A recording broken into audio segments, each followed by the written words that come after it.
ਨੇ। ਯਾਸਿਰ ਸਾਹਿਬ ਤੁਹਾਡੀ ਗੱਲ ਤੇ ਮੈਨੂੰ ਸਹੀ ਜਿਹੜੀ ਨਾ ਸਹੀ ਸਾਬਿਤ ਹੋ ਰਹੀ ਹੈ। ਮੈਂ ਤੇ ਹੱਸਿਆ ਸੀਗਾ ਜਦੋਂ ਤੁਸੀਂ ਆਖਿਆ ਸੀ ਕਿ ਜੀ ਹੁਣ 5-0 ਹੋਏਗਾ, ਤੇ ਇੰਨੀ ਭੈੜੀ ਉਮੀਦ ਵੀ ਨਹੀਂ ਸੀਗੀ ਕਿ ਇਸ ਤਰ੍ਹਾਂ ਹਾਰੇਗੀ ਇੰਗਲਿਸ਼ ਟੀਮ। ਇਹ ਤੇ ਬ੍ਰੈਂਡਨ ਮੁਕੈਲਨ ਸਮਝਦਾ ਕਿ ਅਸਤੀਫਾ ਦੇਣਾ ਚਾਹੀਦਾ ਜਿਹੜੇ ਉਹਨਾਂ ਦੇ ਕੋਚ ਨੇ। ਉਹ ਅਸਤੀਫਾ ਤਾਂ ਤਕਰੀਬਨ ਆ ਚੁੱਕਿਆ ਹੈ ਅਖਲਾਕੀ ਤੌਰ ਦੇ ਉੱਤੇ। ਅਗਰ ਤੁਸੀਂ ਗੱਲ ਕਰੋ ਅੱਜ ਦਾ ਜਿਹੜਾ ਰਨ ਰੇਟ ਹੈ, ਅਗਰ ਤੁਸੀਂ ਇੰਗਲਿਸ਼ ਟੀਮ ਦਾ ਦੇਖੋ 68 ਓਵਰ ਖੇਡੇ ਨੇ ਤੇ 213 ਸਕੋਰ, 8 ਖਿਡਾਰੀ ਆਊਟ, 3 ਸਕੋਰ ਪਰ ਓਵਰ ਚੱਲ ਰਹੇ ਨੇ। ਜਿਹੜਾ ਬੇਸਬਾਲ ਦੀ ਕ੍ਰਿਕਟ ਇਹਨਾਂ ਨੇ ਸ਼ੁਰੂ ਕੀਤੀ ਸੀ, ਸਟਾਰਟ ਕੀਤੀ ਸੀ ਕਿ ਅਸੀਂ ਬਹੁਤ ਜ਼ਿਆਦਾ ਤੇਜ਼ ਖੇਲਾਂਗੇ, ਚੌਕੇ ਛੱਕੇ ਮਾਰਾਂਗੇ, 800 ਸਕੋਰ ਮਾਰਾਂਗੇ, 500 ਸਕੋਰ ਮਾਰਾਂਗੇ, ਦਿਨ ਦੇ ਵਿੱਚ 400 ਸਕੋਰ ਮਾਰਾਂਗੇ। ਤੇ ਇਸ ਤਰ੍ਹਾਂ ਦੀਆਂ ਜਿਹੜੀਆਂ ਚੀਜ਼ਾਂ ਸੀ ਨਾ ਉਹ ਇਸੇ ਸੀਰੀਜ਼ ਦੇ ਵਿੱਚ ਜਿਹੜੀਆਂ ਨਾ ਰੋਲ ਬੈਕ ਹੋ ਚੁੱਕੀਆਂ ਨੇ। ਅੱਜ ਤੁਸੀਂ ਬੈਨ ਸਟੋਕਸ ਦੀ ਬਾਰੇ ਦੇਖੋ, 150 ਬਾਲਾਂ ਖੇਡ ਲੀਆਂ ਨੇ, 45 ਸਕੋਰ ਕੀਤਾ ਹੈ। ਅਕੋਰਡਿੰਗ ਟੂ ਸਿਚੁਏਸ਼ਨ ਹੀ ਖੇਡੇ ਨੇ। ਪਿਛਲੇ ਮੈਚ ਵੀ ਬਹੁਤ ਅੱਛੀ 50 ਸਕੋਰ ਕੀਤੀ ਸੀ। ਇਸ ਮੁਕਾਬਲੇ 'ਚ ਵੀ ਪ੍ਰੋਪਰ ਇੱਕ ਬੱਲੇਬਾਜ਼ ਲੱਗਦਾ ਹੈ ਕਿ ਜਿਹੜਾ ਟੈਸਟ ਕ੍ਰਿਕਟ ਖੇਡਣ ਆਇਆ ਹੈ, ਜਿਹਨੂੰ ਡਿਫੈਂਸ ਕਰਨਾ ਆਉਂਦਾ ਹੈ, ਜਿਹਨੂੰ ਸਿੰਗਲ ਕਰਨਾ ਆਉਂਦਾ ਹੈ, ਜਿਹੜਾ ਲੰਬਾ ਖੇਡ ਸਕਦਾ ਹੈ, ਜਿਹਦੇ 'ਚ ਰੈਜ਼ਿਲੀਅੰਸ ਹੈ, ਜਿਹਦੇ 'ਚ ਟੈਕਨੀਕ ਹੈ, ਸਟੈਮਿਨਾ ਹੈ। ਤੇ ਬਾਕੀ ਜਿਹੜੇ ਇੰਗਲਿਸ਼ ਬੱਲੇਬਾਜ਼ ਹੈ ਇਸ ਇਨਿੰਗਸ ਦੇ ਵਿੱਚ ਖਾਸ ਕਰਕੇ ਜਿਹੜਾ ਨਾ ਤੁਸੀਂ ਦੇਖੋ ਡਿਫੈਂਸ ਕਰਦੇ ਆਊਟ ਹੋਏ ਨੇ ਜ਼ਿਆਦਾਤਰ ਬੱਲੇਬਾਜ਼। ਮਤਲਬ ਇਹ ਜਿਹੜਾ ਬ੍ਰੈਂਡਨ ਮੈਕੂਲਮ ਦਾ ਸਟਾਈਲ ਸੀ ਉਹ ਵਾਪਸ ਹੋ ਚੁੱਕਿਆ। ਔਰ ਐਡੀਲੇਡ ਦੀ ਪਿਚ ਮੈਂ ਤੁਹਾਨੂੰ ਕੱਲ ਵੀ ਕਿਹਾ ਸੀ ਕਿ ਇਹੀ ਉਹ ਪਿਚ ਹੈ ਜਿੱਥੇ ਇੰਗਲੈਂਡ ਦੇ ਬੱਲੇਬਾਜ਼ ਖੁੱਲ ਕੇ ਖੇਡ ਸਕਦੇ ਨੇ, ਕਿਉਂਕਿ ਇਹ ਬੈਟਿੰਗ ਸਰਫਸ ਲੱਗ ਰਿਹਾ ਹੈ, ਜ਼ਿਆਦਾ ਮੂਵਮੈਂਟ ਨਹੀਂ ਸੀ। ਲੇਕਿਨ ਜਿਸ ਤਰ੍ਹਾਂ ਪੈਟ ਕਮਿੰਸ ਵਾਪਸ ਆਇਆ, ਮੁਫਾਜ਼ ਸਾਹਿਬ ਤਾਰੀਫ ਕਰਨੀ ਹੋਏਗੀ ਕਿ ਮੁਕੰਮਲ ਤੌਰ ਦੇ ਉੱਤੇ ਫਿਟ ਕਰਕੇ ਉਹਨੂੰ ਜਿਹੜਾ ਨਾ ਟੀਮ ਦੇ ਵਿੱਚ ਲਿਆਇਆ ਗਿਆ। ਜਲਦੀ ਉਹਨੂੰ ਨਹੀਂ ਕੀਤੀ ਗਈ। ਜਿਸ ਤਰ੍ਹਾਂ ਅਸੀਂ ਬਹੁਤ ਸਾਰੇ ਪਲੇਅਰਾਂ ਨੂੰ ਜਲਦੀ ਟੀਮ ਦੇ ਵਿੱਚ ਇਨ ਕਰ ਦਿੰਦੇ, ਜਿਸ ਤਰ੍ਹਾਂ ਸ਼ਾਹੀਨ ਸ਼ਾਹ ਅਫਰੀਦੀ ਲਾਸਟ T20 ਮੁਕਾਬਲਾ ਬਿਗ ਬੈਸ਼ ਦਾ ਖੇਡ ਰਿਹਾ ਸੀ, ਲੱਗ ਰਿਹਾ ਸੀ ਮੁਕੰਮਲ ਤੌਰ ਦੇ ਉੱਤੇ ਉਹ ਫਿਟ ਨਹੀਂ ਹੈ।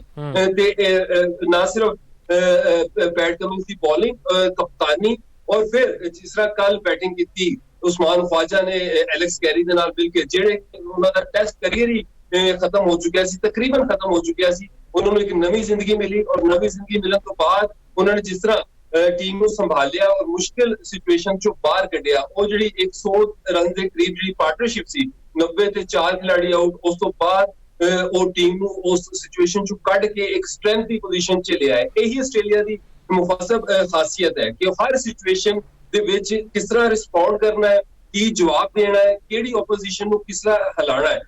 ਉਹਨਾਂ ਦਾ ਜਿਹੜਾ ਨੈਟ ਰਨ ਰੇਟ ਆਸਟ੍ਰੇਲੀਆ ਦਾ ਉਹ ਤੁਸੀਂ ਦੇਖੋ 90 ਓਵਰਾਂ ਦੇ ਵਿੱਚ ਉਹਨਾਂ ਨੇ 371 ਕੀਤਾ ਹੈ, ਉਹ ਅਬਵ 4 ਹੈ। ਮਤਲਬ ਉਹਨਾਂ ਨੇ ਇਹਨਾਂ ਨੂੰ ਤੇਜ਼ ਖੇਡ ਕੇ ਮਾਰਿਆ।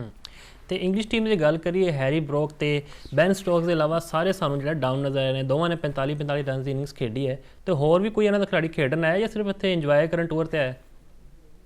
ਹਾਂਜੀ ਮੁਫਾਸਬ ਬਿਲਕੁਲ ਸਹੀ ਕਹਿ ਰਹੇ ਹੋ। ਜਿੰਨੀ ਠੰਡ ਇਸ ਟਾਈਮ ਇਹਨਾਂ ਦੇ ਘਰ ਚੱਲ ਰਹੀ ਹੈ ਇੰਗਲੈਂਡ ਦੇ ਵਿੱਚ, ਬਹੁਤ ਜ਼ਿਆਦਾ ਸਰਦੀ ਹੈ, ਔਰ ਇਸ ਟਾਈਮ ਆਸਟ੍ਰੇਲੀਆ ਦੇ ਵਿੱਚ ਟੋਟਲੀ ਆਪੋਜ਼ਿਟ ਹੈ, ਮਤਲਬ ਸਮਰ ਹੈ। ਤੇ ਇਹਨਾਂ ਨੂੰ ਗਰਮੀ ਵੈਸੇ ਵੀ ਅੱਛੀ ਲੱਗਦੀ ਹੈ, ਪਸੰਦ ਹੈ। ਤੇ ਉਹ ਲੱਗ ਇੰਝ ਹੀ ਰਿਹਾ ਜਿਸ ਤਰ੍ਹਾਂ ਵੋਕੇਸ਼ਨ ਦੇ ਉੱਤੇ ਆਏ ਨੇ ਤੇ ਤਿਆਰੀ ਕੋਈ ਜ਼ਿਆਦਾ ਹੈ ਨਹੀਂ। ਇਹਦੇ ਉੱਤੇ ਸਾਬਿਕ ਇੰਗਲਿਸ਼ ਜਿਹੜੇ ਵਿਕਟਰਸ ਨੇ, ਮਾਈਕਲ ਵੌਨ ਹੋਣ, ਨਾਸਿਰ ਹੁਸੈਨ ਹੋਣ, ਉਹਨਾਂ ਨੇ ਵੀ ਜਿਹੜੇ ਇਹਨਾਂ ਖੁੱਲ ਕੇ ਤਨਕੀਦ ਕੀਤੀ। ਇਹਨਾਂ ਦੇ ਬੱਲੇਬਾਜ਼ ਹੋਣ ਜਾਂ ਬੋਲਰ ਹੋਣ, ਜੋਫਰਾ ਆਰਚਰ ਨੇ 5 ਖਿਡਾਰੀ ਆਊਟ ਕੀਤੇ, ਬਿਲਾਖਰ ਇੱਕ ਅੱਛਾ ਮਤਲਬ ਕਿ ਸਪੈਲ ਉਹਨਾਂ ਨੇ ਲਾਇਆ। ਉਹਨਾਂ ਨੇ ਦੇਖੋ ਬੈਟਿੰਗ ਦੇ ਵਿੱਚ ਵੀ 30 ਸਕੋਰ ਕੀਤੇ, 168 ਦੇ ਉੱਤੇ 8 ਖਿਡਾਰੀ ਆਊਟ ਹੋ ਗਏ ਸੀ। ਅਗਰ ਉਹ ਬੈਨ ਸਟੋਕਸ ਦੇ ਨਾਲ 46-47 ਰਨ ਨਾ ਜੋੜਦੇ ਅਜੇ ਕਿ ਉਹ ਨਾਟ ਆਊਟ ਨੇ 30 ਸਕੋਰ ਦਿੱਤੇ, ਤੇ ਬਹੁਤ ਜ਼ਿਆਦਾ ਬੁਰਾ ਲੱਗ ਰਿਹਾ ਹੁੰਦਾ ਇਸ ਟਾਈਮ ਸਕੋਰ। ਅਜੇ ਵੀ 150 ਤੋਂ ਉੱਤੇ ਦੀ ਲੀਡ ਆਸਟ੍ਰੇਲੀਆ ਨੇ ਰੱਖੀ ਹੋਈ ਹੈ।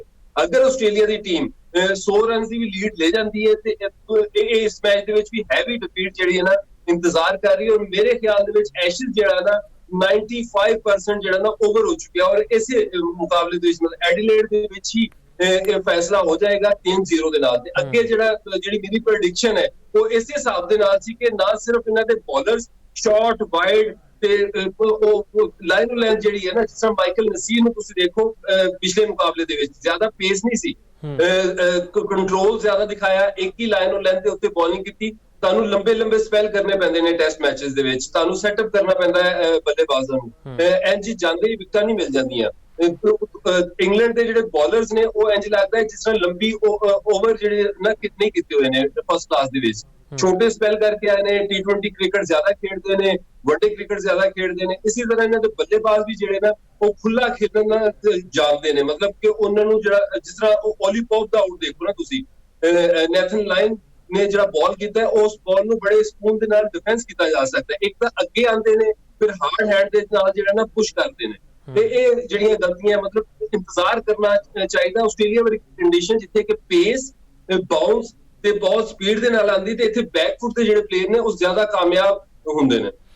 ਜੇ ਅਸੀਂ ਮਿਚਲ ਸਟਾਰਕ ਦੀ ਗੱਲ ਕਰੀਏ ਤਾਂ ਅੱਜ ਤੇ ਉਹ ਕੋਈ ਚੰਗੀ ਬੋਲਿੰਗ ਨਹੀਂ ਕਰ ਸਕੇ ਤੇ ਬੋਲ ਲੈਣ ਦੀ ਤਾਰੀਫ ਬਣਦੀ ਹੈ, 3 ਵਿਕਟਾਂ ਵੀ ਲਈਆਂ ਨੇ। ਤੇ ਤੁਸੀਂ ਸਮਝਦੇ ਸਟਾਰਕ ਥੱਕ ਚੁੱਕਾ ਦੋਵਾਂ ਮੈਚਾਂ 'ਚ, ਜਿਹੜਾ ਨਾ ਚੰਗਾ ਪਰਫਾਰਮੈਂਸ ਉਹਦੇ ਸਾਹਮਣੇ ਆਇਆ ਕਿ ਵਿਕਟਾਂ ਲੈ ਰਿਹਾ ਹੈ, ਠੀਕ ਹੈ, ਕਿੱਦਾਂ ਵੇਖਦੇ ਸਟਾਰਕ ਨੂੰ ਦੇਖੋ 18 ਦੇ ਕਰੀਬ ਜਿਹੜਾ ਨਾ ਸੀਰੀਜ਼ ਦੇ ਵਿੱਚ ਵਿਕਟਾਂ ਲਈਆਂ, ਤੇ ਪੈਟ ਕਮਿੰਸ ਤੇ ਜੋਸ਼ ਹੈਜ਼ਲਵੁੱਡ ਦੇ ਨਾ ਹੋਣ ਦੇ ਬਾਅਦ ਉਹਨਾਂ ਦੀ ਕਮੀ ਮਹਿਸੂਸ ਨਹੀਂ ਹੋਣ ਦਿੱਤੀ। ਤੇ ਇੱਕ ਵੱਡਾ ਬੋਲਰ ਹੈ ਤੇ ਉਸਨੇ ਦੇਖੋ ਬੋਲਿੰਗ ਅੱਛੀ ਕੀਤੀ ਹੈ। 3 ਇਨਿੰਗਸਾਂ ਦੇ ਵਿੱਚ ਐਸ਼ਿਸ ਦੀ ਜਿਹੜੀ ਜੇ ਤੱਕ 4 ਚੱਲੀਆਂ ਸੀ, 5ਵੀਂ ਇਨਿੰਗਸ ਹੈ, ਤੇ ਪਹਿਲੇ ਓਵਰ ਦੇ ਵਿੱਚ ਜਿਹੜਾ ਨਾ ਆਊਟ ਕਰ ਦਿੰਦੇ ਸੀ। ਪਹਿਲਾ ਓਵਰ ਹੋਵੇ ਜਾਂ ਪੂਰਾ ਸਪੈਲ ਉਹਦਾ ਦੇਖੋ ਨਾ, ਮਿਚਲ ਸਟਾਰਕ ਦਾ ਚੰਗਾ ਸਪੈਲ ਉਹਨੇ ਲਾਇਆ, ਮਤਲਬ ਸਵਿੰਗ ਵੀ ਦਿਖਿਆ, ਪੇਸ ਵੀ ਦੇਖੀ ਹੈ। ਉਸ ਤੋਂ ਬਾਅਦ ਜਿਹੜਾ ਨਾ ਕਿਉਂਕਿ ਪੈਟ ਕਮਿੰਸ ਆ ਚੁੱਕਿਆ ਸੀ ਤੇ ਵਿਕਟਾਂ ਜ਼ਰੂਰ ਸ਼ੇਅਰ ਹੁੰਦੀਆਂ। ਜਦੋਂ ਇੱਕ ਵੱਡਾ ਬੋਲਰ ਖੇਡ ਰਿਹਾ ਹੁੰਦਾ ਤੇ ਜ਼ਿਆਦਾ ਚਾਂਸਸ ਹੁੰਦੇ ਕਿ ਉਹਦੇ ਕੋਲ ਵਿਕਟਾਂ ਜਾਣ। ਤੇ ਜਦੋਂ 2-3 ਅੱਛੇ ਖੇਲ ਰਹੇ ਹੋ, ਜਿਸ ਤਰ੍ਹਾਂ ਬੋਲੈਂਡ ਵੀ ਹੈ, ਉਹਨੇ ਵੀ 2 ਆਊਟ ਕੀਤੇ ਨੇ, ਫਿਰ ਪੈਟ ਕਮਿੰਸ ਨੇ 3 ਆਊਟ ਕੀਤੇ, ਫਿਰ ਨੈਥਨ ਲਾਇਨ ਨੂੰ ਸਪਿਨ ਮਿਲ ਰਿਹਾ, ਗ੍ਰਿਪ ਮਿਲ ਰਿਹਾ, ਉਹਨੇ ਜਿਸ ਤਰ੍ਹਾਂ ਆਊਟ ਕੀਤਾ ਬੈਨ ਡਿਕਟ ਨੂੰ, ਬੜਾ ਖੂਬਸੂਰਤ ਬਾਲ ਸੀ, ਮਤਲਬ ਬਾਲ ਆਫ ਦਾ ਮੈਚ ਕਿਹਾ ਜਾਏਗਾ, ਇਸ ਇਨਿੰਗਸ ਦਾ ਬਾਲ ਕਿਹਾ ਜਾਏਗਾ, ਬਹੁਤ ਹੀ ਖੂਬਸੂਰਤ। ਮਤਲਬ ਇਸ ਪਿਚ ਦੇ ਉੱਤੇ ਦੇਖੋ ਗ੍ਰਿਪ ਵੀ ਹੋਣ ਲੱਗ ਗਈ ਹੈ, ਟਰਨ ਵੀ ਹੋਣ ਲੱਗ ਗਈ ਹੈ, ਤੇ ਚੌਥੀ ਵਾਰੀ ਇੰਗਲੈਂਡ ਨੇ ਖੇਡਣੀ ਹੈ ਤੇ ਚੌਥੀ ਵਾਰੀ ਦੇ ਵਿੱਚ ਹੋਰ ਜ਼ਿਆਦਾ ਜਿਹੜਾ ਨਾ ਬਾਲ ਬ੍ਰੇਕ ਹੋਏਗਾ, ਗ੍ਰਿਪ ਹੋਏਗਾ, ਤੇ ਮੁਸ਼ਕਲਾਂ ਜਿਹੜੀ ਨਾ ਇੰਗਲਿਸ਼ ਟੀਮ ਵਾਸਤੇ ਜਿਹੜੀਆਂ ਪਹਿਲੇ ਬਹੁਤ ਜ਼ਿਆਦਾ ਨੇ, ਅੱਗੇ ਹੋਰ ਵੱਧਦੀਆਂ ਜਾਣਗੀਆਂ। ਤੇ ਯਾਸਿਰ ਸਾਹਿਬ, ਇੰਗਲਿਸ਼ ਟੀਮ ਤੁਸੀਂ ਕੀ ਲੱਗਦਾ ਕਿੱਥੇ ਲੈਕ ਕਰੀ ਹੈ? ਬੋਲਿੰਗ ਦਾ ਮਸਲਾ ਹੈ, ਫੀਲਡਿੰਗ ਦਾ, ਜਾਂ ਬੈਟਿੰਗ ਦਾ? ਹੁੰਦਾ ਸੀ ਨਾ ਮਾਜ਼ੀ 'ਚ ਏਨ ਬੈਲ ਖੇਡਦੇ ਹੁੰਦੇ ਸੀ, ਐਂਡੀ ਸਟ੍ਰੌਸ ਖੇਡਦੇ ਹੁੰਦੇ ਸਨ, ਲੇਕਿਨ ਹੁਣ ਉਹ ਜਜ਼ਬਾ ਨਜ਼ਰ ਨਹੀਂ ਆਉਂਦਾ ਇਹਨਾਂ ਵਿੱਚ, ਬਿਲਕੁਲ ਨਾ ਘਬਰਾਇਆ ਜੀ ਬੰਦਾ ਹੁੰਦਾ, ਉਸ ਤਰ੍ਹਾਂ ਖੇਡਦੇ ਪਏ ਨੇ।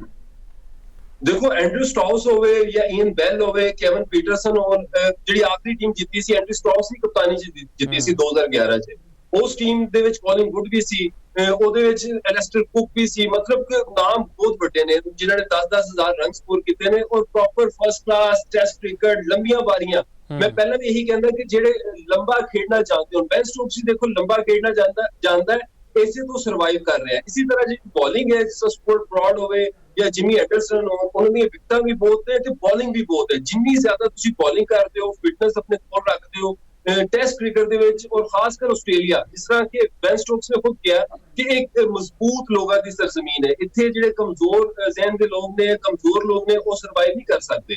ਉਹਦੇ ਵਾਸਤੇ ਦੇਖੋ ਕ੍ਰਿਕਟ ਦੇ ਵਿੱਚ ਹੋਵੇ ਜਾਂ ਕਿਸੇ ਵੀ ਐਥਲੈਟਿਸਿਜ਼ਮ ਦੇ ਵਿੱਚ ਹੋਵੇ, ਤੁਹਾਨੂੰ ਪਹਿਲਾਂ ਫਿਜ਼ੀਕਲ ਫਿਟਨੈਸ ਚਾਹੀਦੀ ਹੈ, ਮੈਂਟਲ ਸਟਰੈਂਥ ਵਾਸਤੇ, ਫਿਰ ਤੁਹਾਡੀ ਆਉਂਦੀ ਹੈ ਟੈਕਨੀਕ, ਸਕਿੱਲ, ਟੈਲੈਂਟ, ਟੈਂਪਰਾਮੈਂਟ, ਇਹ ਸਾਰੀਆਂ ਚੀਜ਼ਾਂ ਬਣਦੀਆਂ ਨੇ ਖੇਡ ਕੇ।